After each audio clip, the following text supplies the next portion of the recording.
वाळोली कसबा बोरगाव तालुका पन्हाळा दरम्यान कासारी नदीवर असणाऱ्या बंधाऱ्यावर पोहायला गेलेला एसटी चालक कासारी नदीत बुडाल्याची घटना आज सोमवारी सकाळी 8च्या सुमारास घडली आहे।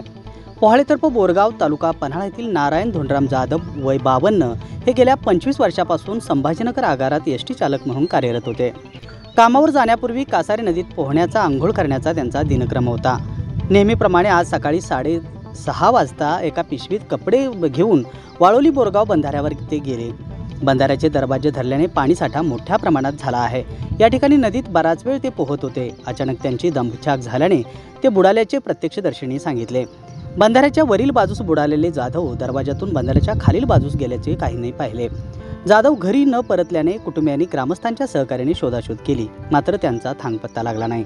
याबाबत कळीव पोलीस ठाणे व रेस्क्यू टीमला माहिती देऊन बोलावण्यात आलं। रेस्क्यू टीमचे प्रयत्न अखेर निष्फळ ठरले। दुपारपर्यंत शोधकार्य सुरू होतं। अखेर दुपारी 3:30 वाजता शोध मोहीम थांबवण्यात आली। घटनास्थळी नातेवाईक व परिसरातील नागरिकांनी मोठी गर्दी केली होती। कळे पोलीस ठाण्याचे सहाय्यक पोलीस निरीक्षक रणजित पाटील यांच्या मार्गदर्शनाखाली पुढील शोध मोहीम सुरू आहे।